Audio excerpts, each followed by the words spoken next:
Thank you for listening to the Dog Trainers Podcast, a podcast created by dog trainers for dog trainers, or anyone who's ever fallen in love with man's best friend. Aside from being who you are in the dog training world, be authentic, be passionate, who gives a shit if you have like that edge, it's who you are, whatever. Talk to us a little bit about, because this podcast is geared primarily toward newer dog trainers. Talk to us a little bit about the importance of making content, period. Oh, it's in this day and age, any reputable dog trainer who's going to be known and recognized needs to have before and afters, right? Right. And the easiest way to show off your portfolio and your resume is going to be through your social media. Right. That doesn't mean you have to make content like I do, where I'm shirtless, showing my tattoos and my abs, like acting like a punk ass. I have a challenge for you too. Sorry, continue. Go ahead. Yeah. I got something for you. Like, I can't wait. I will exceed the bar. I promise you. You want to make content to prove to potential clients, not to the industry, that you can get results. Because the number one question that I get asked is, how do I find a trainer like you?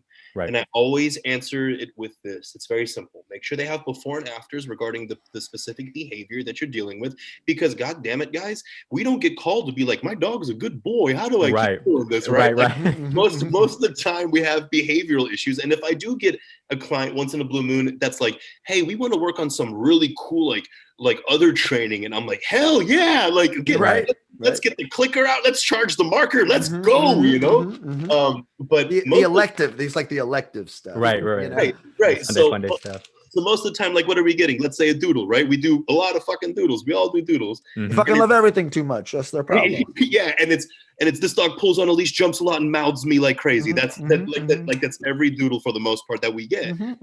Like, so we're talking about getting that dog from an anxious, nervous state that has no predictability in the environment whatsoever into a calm, composed being that's balanced, right? That has a good energy and that people are drawn to. Yeah. So guys, make your content geared towards your clients, not towards the industry, geared towards what the average person will like to see. And it's so important, because if you don't have a before and after, I will never fuck with you. Thank you, Danny Wells, for I won't fuck with you. I won't recommend you, because I need to see that you know what the hell you're doing.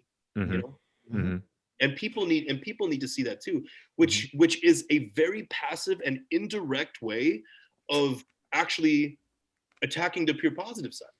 Because I have very rarely seen a dog, a proper dominant, fucking high-driven KNPV bred Belgian Malinois, be able to who went off the fucking chain, like we just had with the dog named Eddie, just redirecting, going up the leash, trying to rip my trainers' throats out. You will never counter condition that dog. No. And that's, you have to control him. Yes, you have to control him with force.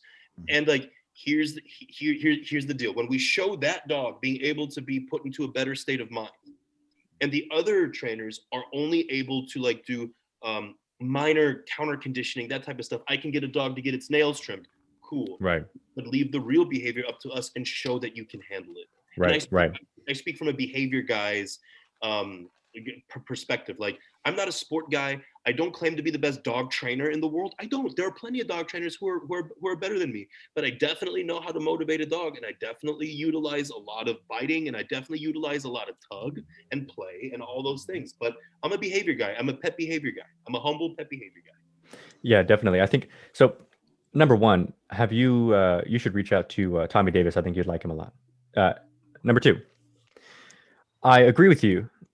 Now, with that being said, there are a lot of trainers out there, and I just want to hear your take on this. Yeah. You know, or kick them in the ass if that's what you have to do. You know, because I don't have the words. You know what I mean? There are a lot of newer trainers out there who they're like, yeah, I hear you, Jonas. I get it. I know content. It's really not even like negotiable at this point. This is 2021. Make your content, and it's free. Yeah.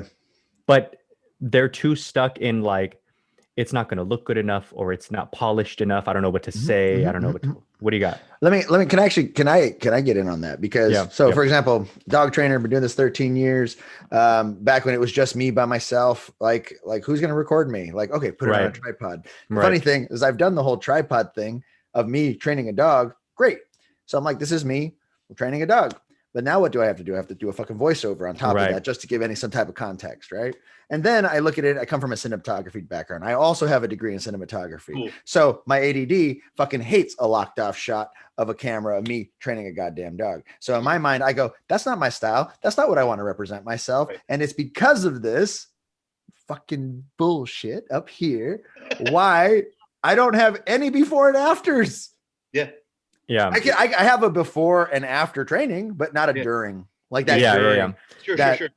You know what I mean? And so just to give one perspective on this, it's my creative desire, right? Of like my standard of what I like and what I want to see represented.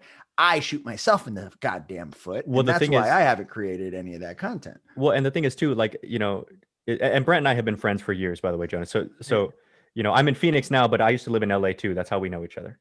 Cool. Brent's standard. I mean, part of the reason why I love Brent is because those standards are what they are.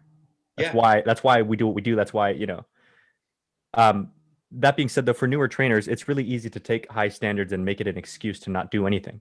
Correct. So with that, I just want to ask both of you guys a question and be real. If the answer is no, then whatever, it's fine. It's no. Mm-hmm. We obviously all three have learned things from other trainers online. Yes. Mm-hmm. Remind me exactly how many of those fucking trainers had like amazing video quality.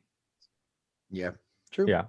There's the one that you like, Brent. I forgot his name. The dude with the beard and like the ponytail who had like edits and things but one. Every and including the biggest dog. And Zach George has good edits and stuff on YouTube. I can't hate on that. Like his persona is there. I get it, you know. Yeah, his videos are beautiful. His videos are beautiful to behold. I get that, right? You got to show respect where it's due, in fairness, right? So with that being said, clearly then it doesn't matter. If the content is there, people will watch. Now, granted, there are some trainers that you'd rather watch than others because one speaks better or because one's like has less background noise or whatever. But within the realm of like normal reasonableness, just do it and show it. And if nothing else, you start right there. Then you watch it later and you go, I could bring the shot a little closer. I could get a little lavalier. I could do something. You get better as you go. Correct. And my personal favorite thing, because I'm a big content person. I've run podcasts before. I'm a huge podcast listener. Videos and all that good stuff is more Brent's thing. I like to hear it suck in the beginning because it makes you feel like you're along for the journey. Yeah. Our podcast, we only started it almost exactly a year ago today. It's like mid-February. Right? Yeah, true that. And congratulations. Thank you. And man, you should have heard the first episode. It sucks. And like, I love it because it's something. It's legit like 3 minutes long, first of all. And like, and it's boring and the audio and it's just not there. Yeah. And it's not like now it's amazing, but it's significantly better. I mean, we got an editor now. We got But here's my favorite point though. And this is for the younger trainers. Hear me. I was making this point on one of the social medias. I don't know. If we were to have a guest like Jonas, like Michael, like whoever in our first episode, we technically have everything we need. We have the guest. That interview would have been shit. Correct. Sound quality wise. Microphones don't make you better. Like sound quality would have been worse too, but there's nothing about what we've got here that makes us better interviewers or having conversations or even just being open enough to just be real about things. I wouldn't have asked you about your pistol a year ago, like whatever, but you know, but it's just, it's little things like that. It's fucking, it's what came to my mind, you know. That's the motion of getting better at making content online, just like it's the motion of getting better with becoming a dog trainer as a person. I think the big difference is for online or for sports or for school or for whatever, there are places to go to sharpen yourself. You know, for dog trainers, everybody's so guarded in their own little thing. Nobody like collabs anymore. And that's what's interesting is that I just started collabing with Danny Wells on TikTok. I'm pioneering that realm now also. Sick. Like I just did a collab with Dog Sense out of Australia where we discussed the importance of keeping your dog on a fucking leash. Like if it doesn't have recall. And like we're doing these collaborations and like I'm all about like DIY, let's do it and let's get it done. And you're right. And that's one of the things that I saw wasn't being done. It's the same thing in my social media shit. It's like no one there is no ultra heavily tattooed punk rock dog trainer who's just calling it how it is. So I just fell into a niche that people were like, wow, that's kind of cool. Or they were like, I hate this guy. Right. And it just worked in some way, shape, or form. But I'm always looking for shit that people aren't doing in the business aspect of things. Right. So, but back to content. And you asked a very, very fucking deep question, and this is where I get like philosophical, which is, what if you're just afraid or insecure of doing the content, right? Mm-hmm. If you are afraid to push yourself through discomfort, you have no business training dogs in the balance. Right. Perfect. And 100%. and like, that's just from a philosophical standpoint, from the same point that I look at it. You better have some sort of discipline outside of dog training that you do to train yourself. For me, it's physical fitness, right? Like it, and mental health awareness, and training my brain, and make like it goes beyond just dog training. It needs to be a lifestyle that's implemented into your life. And if you are a dog trainer that really wants it, put your content out. Put your content. Right. Yep. And Brent, if you're so nitpicky about camera shots, just show up. So here's an interesting thing. We were challenged in our last episode to do for 30 days Instagram content. Now I have 3 platforms, right? I have my personal, I have the podcast. I actually have 4 because I have my nonprofit, which has no content on it right now, but I'm only doing 3. So the interesting thing amongst everything, because you always tell yourself you don't have time, right? I always used to tell myself, I don't have enough time. Like, I'm going to put that. And you know what? Recording videos. You sleep for 8 hours, sleep for 7. Yeah. Right. Exactly. You come up with, because you have a workflow, right? Yeah. And then you just have to make something part of your work, just like working out. You make that part of your day, right?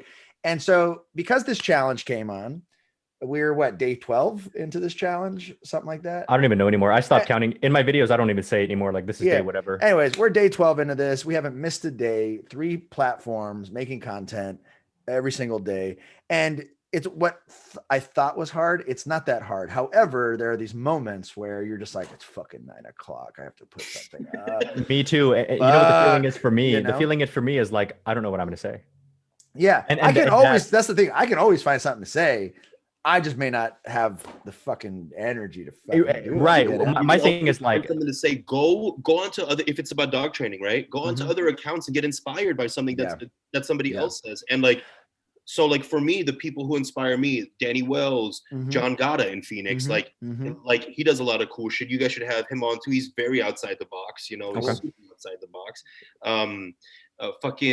Sailor Jerry out of fucking Tulsa, Oklahoma. Dog Sense out of Australia. She'd love to be on here. She's amazing. There are so Vinny from Say It Once Dog Training. Like there are so many like people who have the ability to inspire.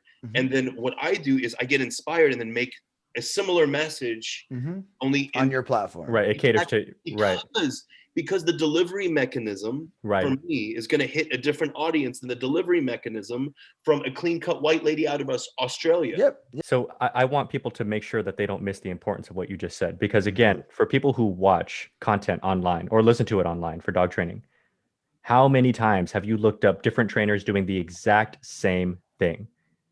The delivery mechanism is extremely important. And I just wanted to make sure that was extremely important, which is why, guys, my clients are heavily tattooed millennial guys who came out of the scene.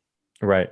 You know what I mean? Like they're and this is what a lot of people don't understand is that, like, guys, I'm hitting a demographic which looks at most of you as dorks.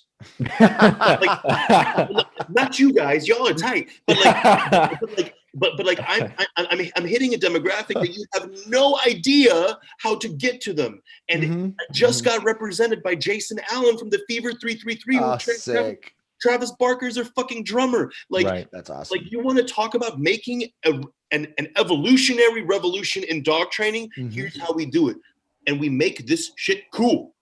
We make this shit cool. It can't be dry fit polo shit anymore. We have to make it cool. But here's the thing: I'll collab with the dry fit polo any day of the week. I'll bring I'll bring you onto my platform. I'll make you cool. Let me fucking help. That's all I want to do. That's all I want to do is get this into the mainstream. And now we're getting artists from Epitaph record labels, like. If you know anything about Jason from Fever 333, he's the predominant activist for Black Lives Matter. We get activists behind us. Y'all, come on now. Yeah, see the vision, y'all. See the bigger picture. Yeah. See the bigger picture. And the only way we get activism behind us is to speak with passion. You can't just sit back with your fucking pasta and Prego sauce and fucking think that you're eating chef's cuisine and that you're making a difference. You have to be serving gourmet shit that people want. Yep. And presenting it in a way that they like, that they need. Yeah. Yes. I agree. All right. You guys convinced me. So I'm going to do some, obviously that was all for me. All kinds of tattoos, that was all for me. I'm going to get tattoos. I'm going to get a motorcycle. You guys ride. I don't ride. You ride? My dad ride. Oh yeah. Oh yeah. Well, before you guys get on your little bromance about all right. This is an accountability exercise. I'm going to start posting. Well, wait. So what's the challenge? Because I need to get challenged. Because when I worked for someone, it was so much easier for me to do shit. Brent, I challenge you, and then I have a challenge for Jonas. Yeah. So here's my challenge to you, or fuck it, to both of you. Yeah. 1 before and after, or no, 3 before and afters a month every month. Easy. Okay. Yeah. He's like, I already do that. So 3 before and afters. Me and you. Oh, you and me. Yeah, you and me. A month every month. We need Jonas to challenge us because he's already doing it. So Jonas. What are we calling this challenge? Before and after. What's the name? What's the hashtag on this challenge? Because we've been doing this, huh? So the challenge is the before and after, yeah. Mm-hmm, yeah, 3 a month. I'm giving 3? A month. That way the dog has time to go through the training program. Yeah. That's fucking awesome. Give me a second. I think origin is like the origin challenge. Like this is where we originated and this is where we went to. Like the origin challenge. Like. Transformation, like that type of deal. Well, here's my favorite, and this came from Sean O'Shea, and it was when that guy who I refuse to name, the super hater online, was shitting on his video. I remember Sean O'Shea making a response video, and the title was just this: "Show me, don't tell me." Show me, don't tell me. Yeah. We should make it a little edgy. Okay. I'll show you mine. If you show me yours. If you show me yours. Okay. I like it. Sounds good. Okay. Show you mine if you show me yours.